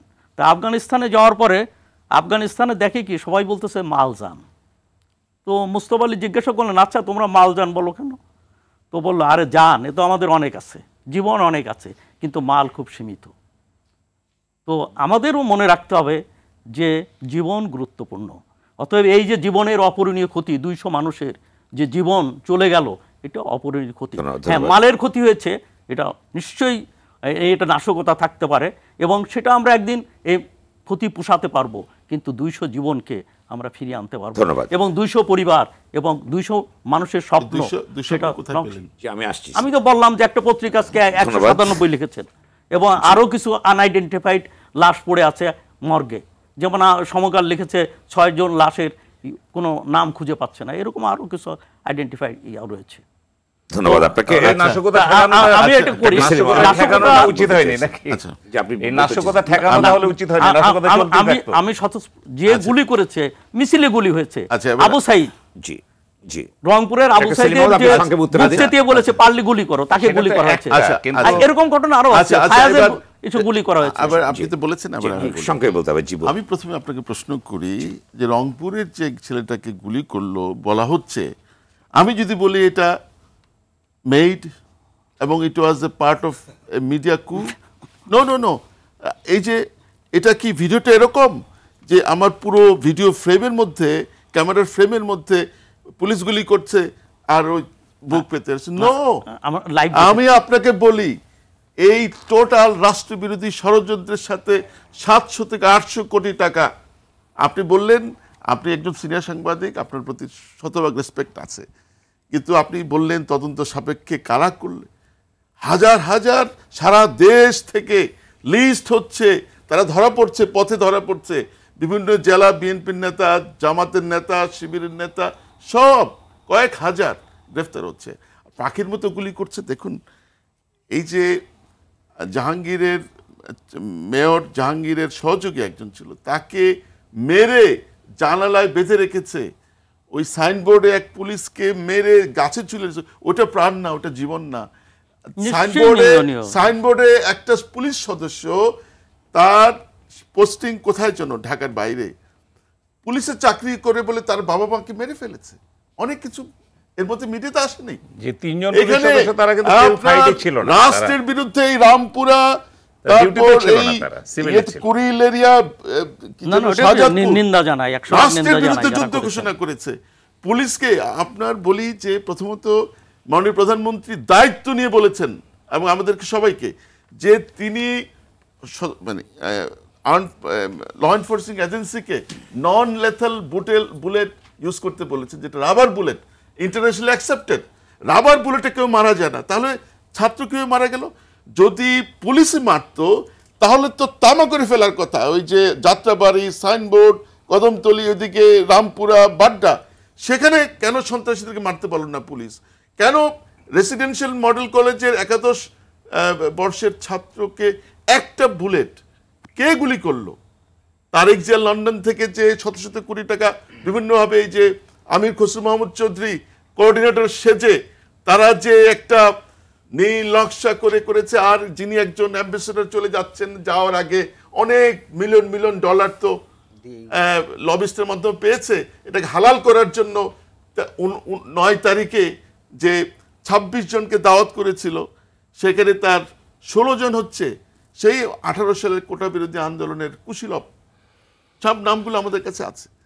এখন জিনিসটা হচ্ছে এই লাশের রাজনীতি আমরা দেখেছি, নিরু বাবলুর রাজনীতি, অস্ত্রের লাশের রাজনীতি আমরা দেখেছি। এই লাশ পড়লে কার লাভ কার ক্ষতি? কেন পুলিশ গুলি করে রাবার বুলেট থেকে মানুষ মারা যায়? পাখির মতো গুলি করে মারছে, কে কাকে মারছে? আমি আবার আসবো জনাব নুরুল ইসলাম, আপনি বলুন যে রাবার বুলেটে কি মানুষ মারা যায়? আচ্ছা, আমি তার আগে বলি, রাবার বুলেটে নর্মালি আহত হয়, কখনো রাবার বুলেটে কেউ মারা গেছে আমরা জীবনে কোনোদিন শুনি না। আমাদের চাকরি জীবনে রাবার বুলেটে কেউ মারা গেছে আমরা কোনোদিন শুনি না। আর একটা জিনিস যে সেলিম মাহমুদ যে কথা বললেন যে যেগুলো মারা গেছে সেগুলোর এভিডেন্সগুলো নিয়ে দেখেন, অনেকে কিন্তু ইটের আঘাতে মারা গেছেন।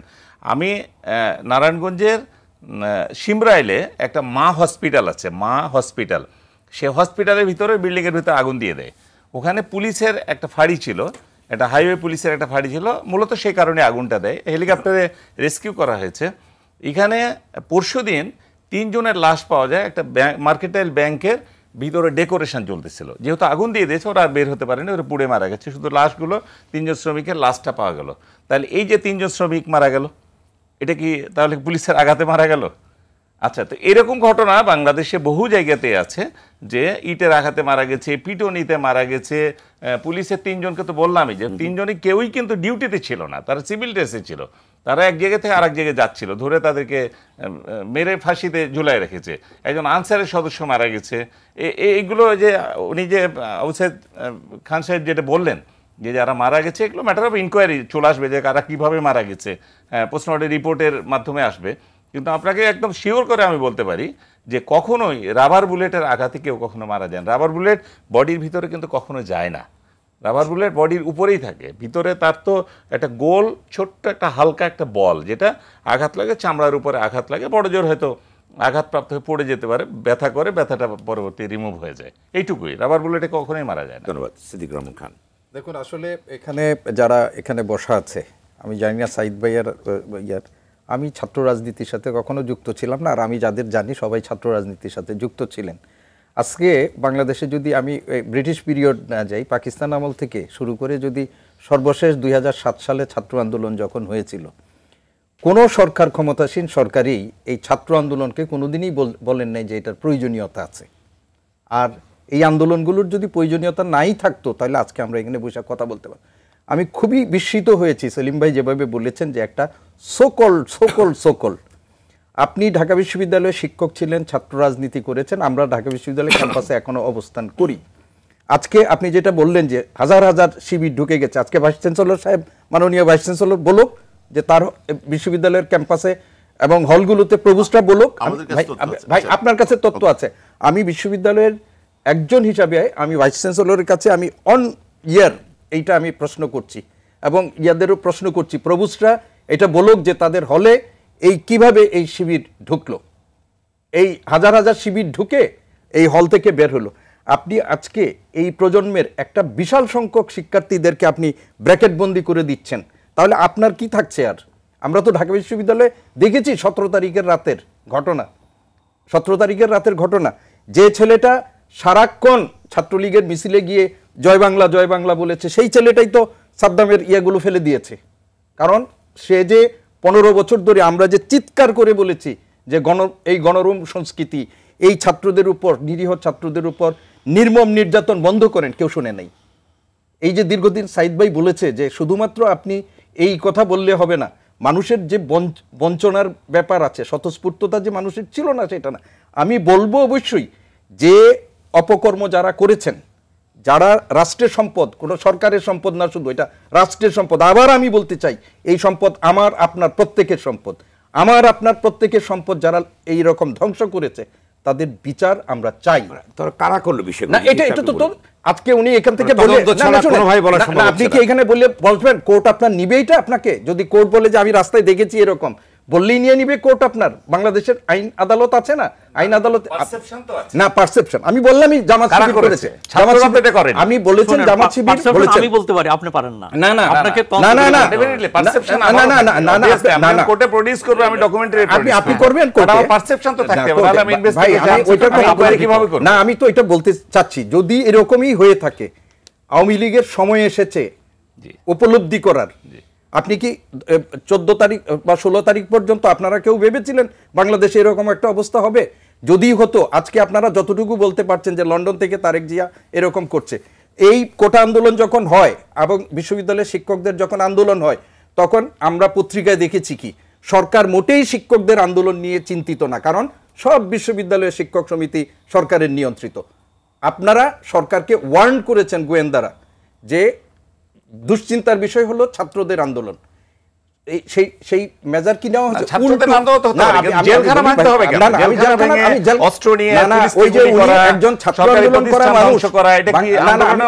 আমি বলছি না এগুলো মিসক্রিয়েন্টরা করেছে, সেই মিসক্রিয়েন্টদেরকে আপনারা ধরে ফাঁসিতে ঝুলিয়ে দেন। আমাদের বক্তব্যটা ওই যে না না আমাদের কোনো আপত্তি নাই, কোনো আপত্তি নাই। আমি কেন না আপনার, আমি সেলিম ভাই আপনার টার্ন আসবে আবার, আপনি বলেন। আপনার তো অনেক জায়গায় বলতে পারেন, আমরা তো বলতে পারি না। আমি শেষ কথাটা আমি যেটা বলতে চাই যে আপনি এই প্রজন্মের কথা বলেন, নটরডেম কলেজ থেকে যখন বের হয়ে আসে একটা ছেলে, যখন আপনি তো এই সেলিম ভাই জানেন, সবাই জানেন, এই দেশে সমস্ত আন্দোলন সংগ্রাম করে আমার মতো গরিব নিরীহ পরিবারের লোকেরা, মধ্যবিত্ত পরিবারের লেখা। এখন যখন আপনি এটা আপনাদের উপলব্ধি করা উচিত যে যখন আপনার নর্থ সাউথ থেকে বের হয়ে আসে, যখন এই অংশটুকু আপনারা বাদ দিয়েন না, এই অংশটুকু যদি বাদ দেন তাহলে খণ্ডিত যদি ভাবে করেন, এই দেশের সমস্যা, সরকার আসবে সরকার যাবে, রাষ্ট্রের সম্পত্তি চলে যাবে, 10 লক্ষ কোটি টাকা বিদেশে পাচার হয়ে যাচ্ছে, দুর্নীতি করে মাননীয় প্রধানমন্ত্রীর পিয়ন পর্যন্ত, মাননীয় প্রধানমন্ত্রীর স্বীকৃতি, 400 কোটি টাকার মালিক হয়ে যায় রাষ্ট্রের আমার আপনার টাকা, আমার আপনার টাকা। আর আমি যখন বিশ্ববিদ্যালয়ের শিক্ষক আমার ন্যায্য দাবিটা বলি, সেই সময় আপনি বলেন যে টায়ার্ড হয়ে নেই, তারপরে কথা হবে। ধন্যবাদ। তো আমরা বলতে চাই এটা যে এই আন্দোলনটাকে শুধুমাত্র আপনারা ছাত্রদের, মিসক্রিয়েন্টরা যেখানে আমাদের রাষ্ট্রের সম্পদ নষ্ট করেছে সেইখানে অবশ্যই এই মিসক্রিয়েন্টদেরকে আপনারা ধরেন, সেটা বিএনপি যদি হয়, সেটা যদি জামাতের হয়, আমার কাছে টুল নাই। ধন্যবাদ। আমার কাছে আমার কাছে আছে, উনি বলতে পারেন। হ্যাঁ আছে আমাদের, হ্যাঁ আপনি বলবেন। ছাত্র আন্দোলন, আমি শুধু এক সেকেন্ড বলেন, ছাত্র আন্দোলন নিয়মতান্ত্রিক ভাবেই ছিল, ছাত্র আন্দোলন ছাত্রদের ওইটা হাইজ্যাক হয়ে গেছে, যারা নৈরাজ্য সৃষ্টি করেছে তারা হাইজ্যাক করে নিয়েছে ছাত্র আন্দোলনটাকে নিয়ে, রাষ্ট্রের বিরুদ্ধে তারা একটা বিদ্রোহ ঘোষণা করেছে। আচ্ছা আমি একটা ব্যাখ্যা দিচ্ছি ছোট্ট করে। আমি যে বলছিলাম যে প্রয়োজনীয়তা নেই কেন, কারণ যার কাছে আমি চাচ্ছি সে তো রাজি। ছাত্ররা যে এগ্রিভড হয়েছে বা সংক্ষুব্ধ হয়েছে কেন, যে কোর্টের রায় তাদের বিরুদ্ধে গেছে, কোর্টের রায় তো সরকারের বিরুদ্ধে, সরকারের বক্তব্য, সরকারের এক্সপেকটেশন আর ছাত্রদের এক্সপেকটেশন সেম। আর সরকার তো বলছে দিয়ে, প্রধানমন্ত্রী জাতির উদ্দেশ্যে ভাষণ দিয়ে বলেছেন তিনি দিবেন, এবং তার আগে প্রত্যেকটা জিনিস মানে তার মানে কি সরকার নাকচ করেছে? আপনি বলেন, আপনি বলেন, আপনি এইটুকু, আপনি সেলিম ভাই আমি একটু আপনাকে বিনয়ের সাথে বলি, আপনি ভাই আমরা কলিগ ছিলাম, আমি এইটুকু বলি, আপনি কি বলা হয়েছিল এই আন্দোলনটা যখন হয়, আজকে আপনি 20% চেয়েছেন, তারপরে বলেছেন এটা বাতিল করার জন্য, এমনি বলেছেন, তখন তো বলেছেন যে এটা আমাদের কিচ্ছু করার নাই। আপনি বলেছেন যে আমি মাননীয় প্রধানমন্ত্রীর কথা বলি না, না না মাননীয় প্রধানমন্ত্রী ছাড়াও তো অনেকে ছিল। নো সর্বোচ্চ আদালত থেকে ছাত্ররা তাদের ন্যায্য যেটা সেটা পাবে 19 তারিখে বলেছেন,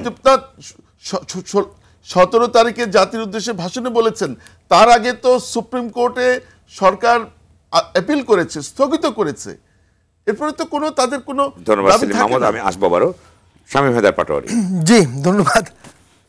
আমরা যখন এগুলো কথা বলছি তখন একটা সংখ্যা তো ঘুরছে আমাদের সামনে, মারা গেছে মানুষ, সংখ্যাটা কত সেলিম ভাই, সংখ্যাটা কত হতে পারে?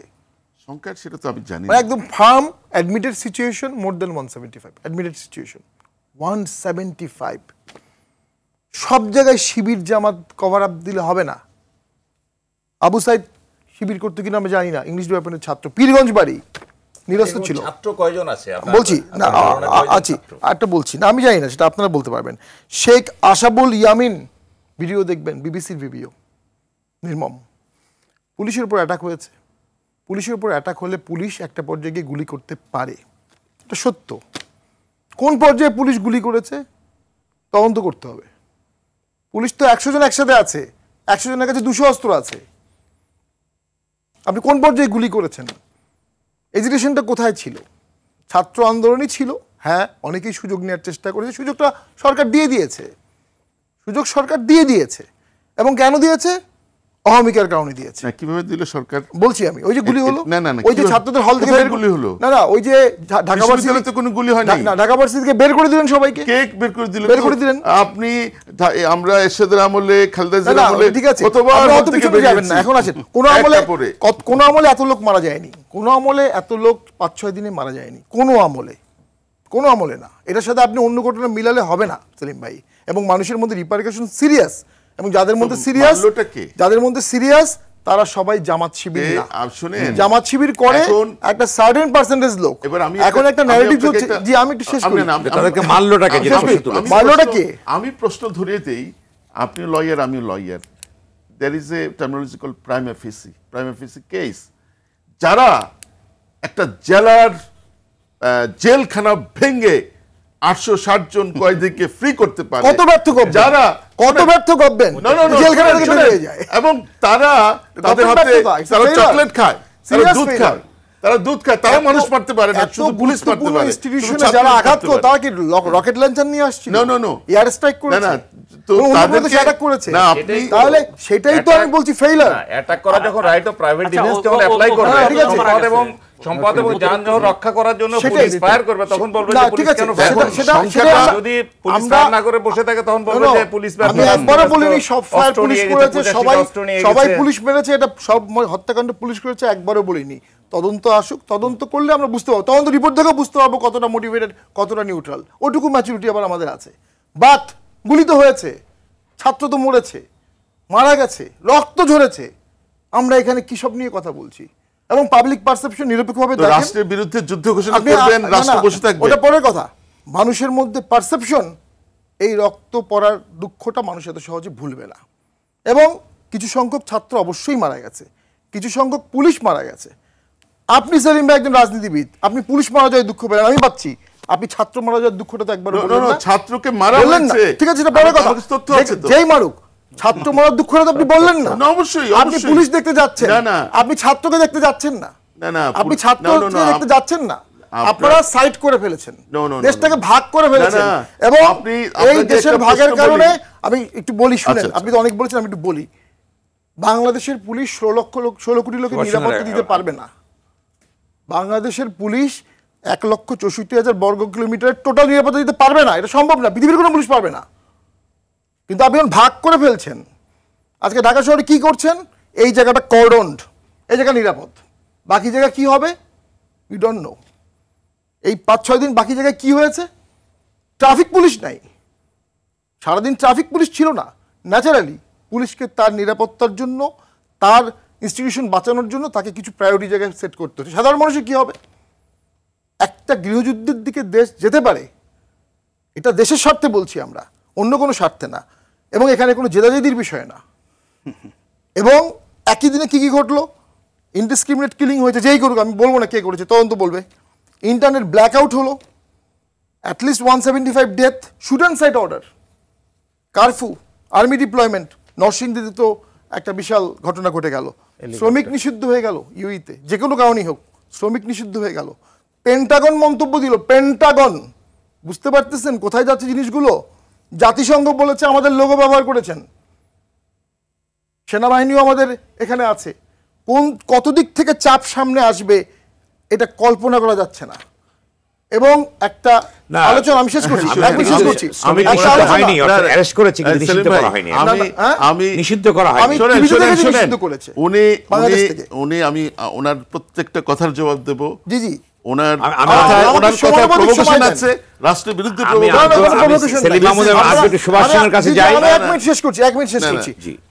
একটা কথায় কথায় রাষ্ট্রের বিরুদ্ধে ষড়যন্ত্র, কথায় কথায় জামাতের সহযোগী, এগুলো বললেই সমস্যার সমাধান হবে না, সমস্যাটা আত্মস্থ করতে হবে।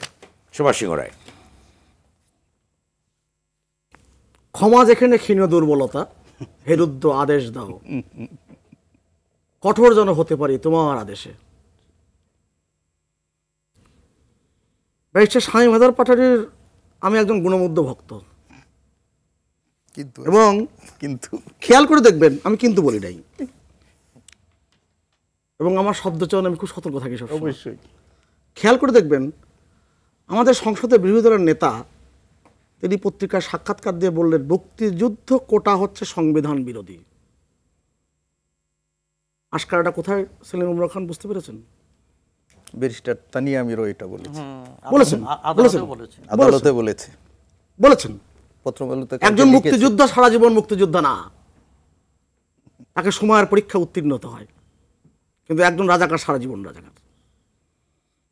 অবশ্যই কোনো আমলে এত হত্যাকাণ্ড হয়নি বলছেন, কোনো আমলে এত রাষ্ট্রকে অস্থিতিশীল করবার, রাষ্ট্রকে ধ্বংস করবার জাতীয় আন্তর্জাতিক ষড়যন্ত্র হয়নি। এটা অন্তত ব্যারিস্টার শামীম হায়দার পাটোয়ারী এটা মানবেন। এখন আমার খুব শ্রদ্ধাভাজন ব্যক্তি আবু সাইদ খান বললেন ঘাতকরা যুক্ত ছিল কিনা তদন্ত করতে হবে, কিন্তু জনবিক্ষোভ হয়েছে, সাধারণ খেটে খাওয়া মানুষ সাথে যুক্ত হয়েছে, এটার জন্য কিন্তু কোনো তদন্ত করতে হবে না। আমাদের কিন্তু ওই বললাম না, এটা তো দৃশ্যমান। আর ভিতরের এই ঘাতকরা আমার স্কুল ছাত্রদেরকে হত্যা করেছে, আমার ছাত্রকে হত্যা করেছে, পুলিশ হত্যা করেছে, সেটা দৃশ্যমান না। এখন আমি একদিকে চোখ বন্ধ করে রাখি আর একদিকে চোখ খোলা রাখি, এটা আমাদের যারা জ্ঞানী মানুষ তাদের কাছ থেকে আমি আশা করি না। বগুড়ার ইন্ডিপেন্ডেন্ট টেলিভিশনের যিনি প্রতিনিধি দিলু ভাই, আপনি তাকে চিনবেন, তিনি একাধিকবার তিনি তার প্রতিবেদন দেওয়ার সময় এই গত 2-3 দিনে বলেছেন বগুড়াতে একটি হত্যাকাণ্ড হয়েছে, দুঃখজনক একজন মানুষ মারা গিয়েছেন, এবং খুবই অপূরণীয় ক্ষতি।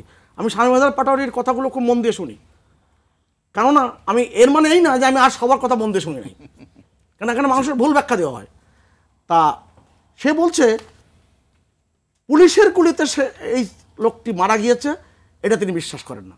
এখন সাংবাদিকরা বলছেন কারণটি হচ্ছে রাবার বুলেট কখনো শরীরের ভিতরে প্রবেশ করে না, যিনি মারা গিয়েছেন সেটা স্প্রিন্টার ভিতরে ঢুকেছে, এবং এক ধরনের ককটেল আবির্ভাব ঘটানো হয়েছে, যেই ককটেলের মধ্যে স্প্রিন্টার থাকে। আপনি খুব ভালো করে জানেন, যারা ছাত্র আন্দোলনে 80-90 দশকের আন্দোলনের সাথে যুক্ত তারা খুব ভালো করে জানেন ককটেলের মধ্যে কখনো স্প্রিন্টার থাকতো না। এবার এই ককটেলের মধ্যে স্প্রিন্টার কারা আনলো? এখন আমি যদি যখন বলবো তখন আবু সাইদ খান বলবে এটা তো তদন্ত করে বলতে হবে। অবশ্যই তদন্ত করতে হবে, এই তদন্ত যে করতে হবে এইটার ব্যাপারে একমত হতে হবে সবাইকে। কিন্তু আর একটা বিষয় একমত হতে হবে, যেটা ব্যারিস্টার শামীম হায়দার পাটোয়ারী বলেছেন, যে আমাদের যেগুলো প্রাণ ঝরে গেল, অমূল্য সম্পদ, অবশ্যই অমূল্য সম্পদ। আমার যে ক্ষতি হয়েছে অর্থের ব্যাপারে, অর্থ গেলে অর্থ আসবে, অর্থ আমরা উপার্জন করতে পারবো। আমাদের এই রাষ্ট্রকে, এই জাতিকে দাবায় রাখা যাবে না। এবং মাননীয় প্রধানমন্ত্রী শেখ হাসিনা গত 15 বছরে দেখিয়েছে কত বাধা বিপত্তি অতিক্রম করে সামনের দিকে এগোনো যায়। এই জায়গায় আমার একটা শেষ কথা বলি, দুর্যোগ মন্ত্রণালয় যে ভবনটি, সেই ভবনটি কার বারাভাতে ছাই দিয়েছে? আপনার মনে আছে 1991 সালে 27 ফেব্রুয়ারি নির্বাচন হয়েছিল, 17 ফেব্রুয়ারি। সেই নির্বাচনের পরে বিএনপি যখন ক্ষমতায় আসলো তার 2 মাসের কম সময়ের মধ্যে 29 এপ্রিল প্রলয়ঙ্কর ঘূর্ণিঝড় হয়েছিল, 1,38,000 মানুষ মারা গিয়েছিল। কিন্তু আজকে বাংলাদেশের দুর্যোগ মোকাবেলায় যে সক্ষমতা অর্জন করেছে, সেই সক্ষমতা কার ক্ষতি করে দিয়েছে? আমি সেই ভবন জ্বালিয়ে ফেলেছি। অর্থাৎ এটা বলতে গেলে যদি আমাকে তদন্ত করতে হয়, তদন্তে বলতে হয়, আমার কাছে কিন্তু আশ্চর্য লাগে। এবং মাঝে মাঝে ভাবি যে এটা মাও সেতুংয়ের পদ্ধতিতে অনেকে আমাদের গুণীজনরা চলে গেছেন। মাও সেতুং একবার বলেছিলেন তার কর্মী সভায় কর্মীদেরকে অনুপ্রেরণা দেওয়ার জন্য যে আন্দোলন রাজনীতি কোনো ভোজসভা কিংবা বিলাস নয়, ইহা একটি উগ্র মস্তিষ্কের কারবার। ইহা তারা এক শ্রেণী আর এক শ্রেণীকে ক্ষমতাচ্যুত করে, অথবা ইহা অত সভ্য, অত ভদ্র মার্জিত হতে পারে না। আমার কাছে অবাক লাগে, উস্কানি এসেছে, উস্কানি দেওয়া হয়েছে ক্রমাগতভাবে। এই যে ফেসবুক, সামাজিক যোগাযোগ মাধ্যমে আপনি অনেক বিষয় দেখবেন যেটা আবু সাইদ খান মানতে পারবেন না, যেটা খান মানতে পারবেন না। ক্রমাগতভাবে সরকার প্রধানকে যেভাবে ব্যঙ্গ বিদ্রুপ করা হয়েছে এই আন্দোলনের ওসিলা এবং ফাঁক দিয়ে, কোনোদিন মেনে দেয় না। তার সমর্থকরা, তার কর্মীরা বাংলাদেশে সব মারা গেছেন, তারা কি তার আবেগ উচ্ছ্বাস প্রকাশ করতে পারবে না? আর বিশ্ববিদ্যালয়ে আমরা দেখেছি না, প্রতিদিন আমাদের সময় 150 রাউন্ড, 200 রাউন্ড, 300 রাউন্ড, রাত্রেবেলা গুলির শব্দে মানুষ, ছাত্ররা ঘুমাতে যেত, সকালবেলা ঘুম থেকে উঠতেন। উত্তরপাড়া বিরোধী দলের নেতা যিনি ছিলেন বেগম খালেদা জিয়া, তিনি জসিমউদ্দিন হলে ছাত্র দলের সম্মেলনে গিয়েছিলেন। সংগঠনের সমস্ত গুন্ডা বাহিনীর দ্বারা তার সংগঠনের যেটাকে শহীদ নামে খ্যাত ছিল, অতএব এই বিষয়গুলো এটা আমাদের সুচিন্তিত বিবেচনা দিয়ে করতে হবে এবং আন্দোলনের স্বতঃস্ফূর্ত অংশগ্রহণ এটা তো থাকতেই পারে।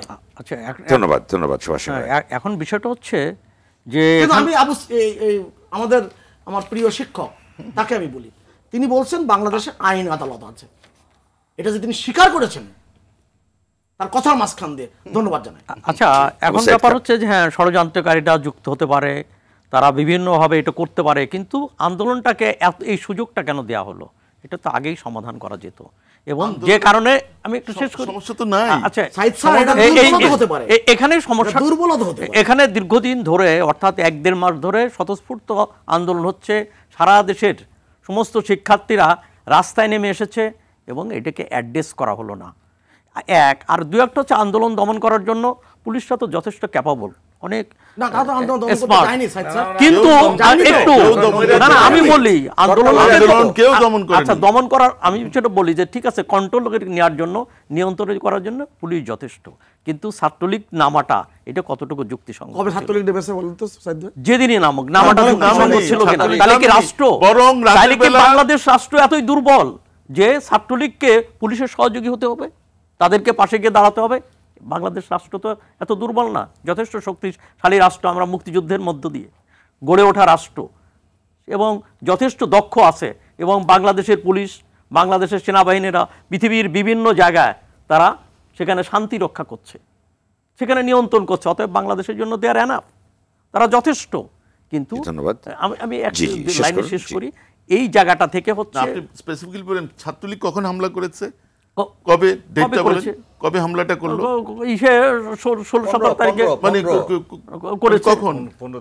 রাতের বেলা শিবির পুরো ক্যাম্পাস দখল করে, হল দখল করে, এটা কি বিশ্বাসযোগ্য? এবং 15,000 শুনেন, 15,000 শিবিরের ক্যাডার আছে, এটা আপনি বলতে পারেন, এখানে আমরা কেউ বিশ্বাস করতে পারি না, এমনকি পাবলিকও সাধারণ মানুষকে বিশ্বাস করে না। শিবির এত শক্তিশালী দল না, এবং যুদ্ধাপরাধীর বিচারের মধ্য দিয়ে, শুনেন, যুদ্ধাপরাধীর বিচারের মধ্য দিয়ে শিবির মার্জিনালাইজড হয়ে গেছে। শিবির অত্যন্ত এত শক্তিশালী দলগুলো। ধন্যবাদ আবু সাইদ খান, ধন্যবাদ আবু সাইদ খান। একটা কথা বলি, যুদ্ধ অপরাধীদের বিচার যখন হয়েছে তখন জাতীয় আন্তর্জাতিক নানান বাধার মধ্যে দিয়ে মাননীয় প্রধানমন্ত্রী করেছেন। আমাদের সতর্ক থাকা উচিত ছিল, এরা কিন্তু হাত গুটিয়ে বসে নাই। ধন্যবাদ ধন্যবাদ। বসে থাকার আমি এ পর্যায়ে আবারও যাচ্ছি সৈয়দ নুরুল ইসলাম বিপি মেম্বার, আপনি বলুন যে আসলে কোন দিকে পরিস্থিতি যাচ্ছে? এই যে সংকটটা আছে, মানুষের ভিতরে কনফিডেন্সের অভাব দেখা দিচ্ছে, স্বস্তিটা কিভাবে আসবে? Thank you very much. আমি একেবারে এন্ডিং আওয়ারের দিকে একটা কথা বলি যে পুলিশের যে কাজটা, পুলিশের কাজটা হচ্ছে মানুষের জান এবং মাল রক্ষা করা, এটা হচ্ছে একদম ফার্স্ট প্রায়োরিটির কাজ। তো যখনই মানুষের জান এবং তার সম্পদ ঝুঁকির মুখে পড়বে, সেটা রক্ষা করতে হবে আমাদেরকে। তা আমরা এন্ডিং আওয়ারের দিকে এসে মানুষের জানমাল রক্ষা করার ক্ষেত্রে আমরা রিজিড হয়েছি। আমরা আইনে যে আমাদেরকে যে সামর্থ্যটা দেওয়া আছে, নির্দেশনা দেওয়া আছে, সেই নির্দেশনা অনুযায়ী রাইট অফ প্রাইভেট ডিফেন্স সহ পেনাল কোর্টে অন্য জায়গাতে যেভাবে আমাদেরকে সিআরপিসিতে যে অধিকারটা দেওয়া আছে, সেই অধিকারটা শুধুমাত্র মানুষের জানমাল রক্ষার ক্ষেত্রে আমরা প্রয়োগ করেছি। আমরা এর চেয়ে বাড়তি কোনো ধরনের কোনো শক্তি প্রয়োগ করিনি, এবং তার পূর্বে আমরা প্রচুর ধৈর্যের পরিচয় দিয়েছি। এবং আমরা একটা পর্যায়ে যখন দেখলাম যে ছাত্র আন্দোলনটা ছাত্রদের হাতে নাই, অর্থাৎ ছাত্ররা মাঠে কেউ নাই, তাদের কোটা বিরোধী আন্দোলনটা ছাত্ররা ঘরে আছে এটাকে হাইজ্যাক করে নিয়ে অন্য যারা রাষ্ট্রবিরোধী নৈরাজ্যকারী জেল টেল লুট করে অস্ত্র নিয়ে মানুষকে গুলি করছে, অফিসারদের গুলি করছে, ধ্বংসযজ্ঞ চালিয়ে যাচ্ছে, তখন কিন্তু পুলিশ আলটিমেটলি মানুষের জানমাল রক্ষা করার ক্ষেত্রে এটা নিয়ন্ত্রণে নেওয়ার জন্য আইনানুগ যে প্রয়োগগুলো আছে সেই প্রয়োগগুলো করেছে। এবং তারপর থেকে এখন পর্যন্ত পরিস্থিতি শান্ত আছে। একটা পর্যায়ে আপনি জানেন যে কারফিউ জারি করতে হয়েছে এবং আমরা পরিস্থিতি অবজার্ভ করছি। কারফিউ জারির পরে খুব বড় ধরনের কোনো সহিংসতা হয়নি, তারপরেও কতগুলো জায়গাতে যেমন যাত্রাবাড়ি, যেমন সাইনবোর্ড, এই সকল জায়গাগুলোতে মাঝে মাঝে চোরাগোপ্তা হামলা হয়েছে। তো বিগত 2 দিন ধরে এটা একটা পিসফুল জায়গাতে আছে এবং আমরা মনে করি যে একটা পিসফুল জায়গাতে চলে যাচ্ছে এবং সবাই যারা নৈরাজ্য সৃষ্টি করেছিল, যারা বেআইনি জনগোষ্ঠী, তারা পলাতক হয়েছে, বিভিন্ন জায়গায় হাইড আউট করেছে, তারা আবার কতজনকে আপনারা আটক করতে পেরেছেন বা গ্রেপ্তার করেছেন? আমাদের ঢাকা রেঞ্জে প্রায় 1,500 আমরা বাই দিস টাইম গ্রেপ্তার করেছি, প্রায় 50টার মতো মামলা হয়েছে। ঢাকা মেট্রোপলিটনে গ্রেপ্তারের সংখ্যাটা এরকম 1,500 থেকে 2,000 হবে। সেখানে অনেকগুলো মামলা হয়েছে, 100-এর উপরে মামলা হয়েছে। আর সারা বাংলাদেশে সব জায়গাতে আসলে নৈরাজ্য হয়নি, যেখানে হয়নি সেখানে মামলা হয়নি। তো সব মিলিয়ে গ্রেপ্তারের সংখ্যাটা, এবং আমরা একদম সুস্পষ্টভাবে যারা ঘটনার সঙ্গে ছিল তাদের ছবি দেখে, তাদের ব্যাপারে তথ্য নিয়ে তাদেরকে আমরা গ্রেপ্তার করছি, এর বাইরে না। স্বস্তি আসবে আপনি মনে করছেন? হ্যাঁ, ডেফিনেটলি আসবে ইনশাল্লাহ, ইনশাল্লাহ অবশ্যই। রাষ্ট্রের শক্তি, আমি মনে করি যে রক্তে কেনা বাংলাদেশ, এই রাষ্ট্রের শক্তি যে কোনো নৈরাজ্যকারী, যে কোনো আইন অমান্যকারী, যে কোনো জঙ্গি গোষ্ঠী বা ধ্বংসযজ্ঞে যারা লিপ্ত হয় তাদের চেয়ে রাষ্ট্রের শক্তি অনেক বেশি। সুতরাং এই মুক্তিযুদ্ধের চেতনায় যেই রাষ্ট্র যে শক্তিশালী হয়েছে সেই রাষ্ট্রের শক্তি যে কোনো নৈরাজ্যকে থামাতে সক্ষম এবং আলটিমেটলি এবারও থামবে, ভবিষ্যতেও থামবে ইনশাআল্লাহ। ধন্যবাদ। শামীম হায়দার পাটোয়ারি। জি ধন্যবাদ। কোটা আন্দোলনকারীরা বলেছে তাদের 4 জন মিসিং আছে, এটা একটা স্টেটমেন্ট সরকারের পক্ষ থেকে দেওয়া উচিত। ওই 4 জন সুস্থ আছে কিনা, কি অবস্থায় আছে। নাহিদকে বলেছে টর্চার করেছে, নাহিদ নিজেই বলেছে। ওই যে ছাত্র আসছে, আমরা বলছি ছাত্র অছাত্র, কিন্তু ঘুরে ফিরে তো ছাত্রই সামনে আসছে। নাও রাষ্ট্রে চিট ধরার চেষ্টা করতে পারে অনেক দুষ্কৃতকারীরা, তা আপনি জনগণের ছাড়া, বৃহত্তর ঐক্যমত ছাড়া এটা কিভাবে সমাধান করবেন? অ্যাজ আই টোল্ড, 1 লক্ষ আপনি সবগুলো গ্রাম প্রোটেক্ট করতে পারবেন না, সবগুলো মানুষকে 1-to-1 প্রোটেকশন দিতে পারবেন না। কোনো না কোনো জায়গায় কোনো না কোনো একটা ঐক্যমত করতে হবে। মাননীয় প্রধানমন্ত্রী যদি সেই ঐক্যমতের উদ্যোগ নেন, ওনাকে হসপিটালে যাওয়া উচিত, ছাত্রদের বাসায় যাওয়া উচিত, এবং আমি মনে করি সরকারের নিঃশর্ত ক্ষমা চাওয়া উচিত, যে কোনো কারণেই হোক। রক্ত ঝরেছে, যে কোনো কারণেই হোক। ধন্যবাদ। ধন্যবাদ। সেলিম আহমদ। আচ্ছা, আমি ব্যারিস্টার শামীম পাটোয়ারির দু একটা কথার আগের কথাগুলো, আমি খুব আশ্চর্য হয়েছি, তিনি আমাদেরকে পেন্টাগনের ভয় দেখাচ্ছেন। তার মানে এরকম একটা জুজুরভরি পেন্টাগন স্টেটমেন্ট দিচ্ছে বা কিছু দিবে। জাতিসংঘের কতবার যে জাতিসংঘকে বিক্রি করে, ওই আপনার জাতিসংঘের মুখপাত্রকে নাম বিক্রি করে, ওখানে বিএনপি জামাতের কিছু লোক আছে, সাংবাদিক, আনসারি, এবং ওই স্টেট ডিপার্টমেন্টেও কতবার যে বিক্রি করে প্রতিদিন, এবং তারা বিরক্ত হয়ে এখন ওই যে ভদ্রলোক মিলার বোধের নাম, সে এখন চুলে স্টপ করে দেয়। এখন দেখেন, 30 লক্ষ মানুষের জীবনের বিনিময়ে রাষ্ট্র আমরা পেয়েছি, এবং বঙ্গবন্ধু যিনি রাষ্ট্রের প্রতিষ্ঠাতা, তাকে কিন্তু এই রাষ্ট্রের জন্য হত্যা করেছে সপরিবারে। তো সুতরাং সেই বিদেশিদের ভয়, বিদেশিরা সাদা চামড়া। আমি তো 6.5 বছর ব্রিটেনে ছিলাম, বিলাতে পড়াশোনা করেছি এবং পিএইচডি করেছি। হ্যাঁ, তারা একসময়, আজ থেকে 300-400 বছর আগে, এই কয়েকটা ছোট ছোট ক্ষুদ্র রাষ্ট্র, ইংল্যান্ডের জনসংখ্যা দেখেন আমাদের একটা জেলার সমান, তারা সারা পৃথিবীকে কলোনাইজ করে, শাসন করে, তারা এখন আমাদের ওই যে মানবাধিকারের, তারা হয়ে যায় কি মানবাধিকার প্রবক্তা। এখন জিনিসটা হচ্ছে যে আমি যেটা বলছি যে আমাদের যে এক্সপেকটেশন, তিনি বললেন যে হ্যাঁ, যে ঘটনাটা ঘটেছে একটা ষড়যন্ত্রমূলক, এখানে কিছু একটা রাষ্ট্রের বিরুদ্ধে ষড়যন্ত্র কিছু একটা করতে চেয়েছে। তার মানে এই না যে ওই জায়গাগুলোতে তাদের কন্ট্রোল আছে। নো, আমাদের যে নিরাপত্তা ব্যবস্থা নতুন করে চিন্তাভাবনা আমরা করছি, সারা দেশে প্রতিটা জেলায়, উপজেলায় সাধারণ মানুষের সাথে। ধন্যবাদ। আমাদের আর সময় দিতে পারছি না। শেষ করতে আমি জানি আপনাদের অনেক কিছু বলবার আছে এবং আত্মসংযম আমি এটা আমাদের জন্য খুব পাচ্ছি নিশ্চয়ই আরেকদিন এই আলোচনাকে আমরা দীর্ঘায়িত করব। আমি একটা লাইন শুধু একটু বলি যে ওই জাতিসংঘ যেটা বলেছে না, এই যে এপিসি গুলো ব্যবহার হয়েছে, আর্মার্ড পুলিশ কারগুলো ব্যবহার হয়েছে, এগুলো সেনাবাহিনী আরো সবারই ব্যবহার হয়েছে। একটা এপিসির ভিতর ইউএন লেখা ছিল, আসলে ইউএনএ এগুলো ছিল, বাট ইউএন ক্লোজ হয়ে গেছে, ইউনাইটেড মিশন যখন ক্লোজ হয়ে গেছে এগুলো বাংলাদেশে চলে আসছে, এবং আমরা আমাদের এপিসিগুলোতে আমরা ওই ইউএনের লোগোটা আমরা চেঞ্জ করে ফেলেছি। এগুলো তো আমাদের দেশের সম্পদ। একটা এপিসিতে এটা ছিল না, এই ছবিটা তুলে কেউ জাতিসংঘের কাছে পাঠিয়েছে, জাতিসংঘ বলেছে যে আমাদের লোগো ব্যবহার করা উচিত না। এইটুকুই শুধু। ধন্যবাদ। এটা এমপি মহোদয় যেটা বলেছেন, দ্বিতীয় মহাযুদ্ধের সময় আপনাদের সবাইকে আলোচনা মার্কিন যুক্তরাষ্ট্রটাই কিন্তু তৈরি করেছিল। অংশ নেবার জন্য দর্শক আজ এ পর্যন্তই। সবাই ভালো থাকুন, আর টিভির সঙ্গেই থাকুন।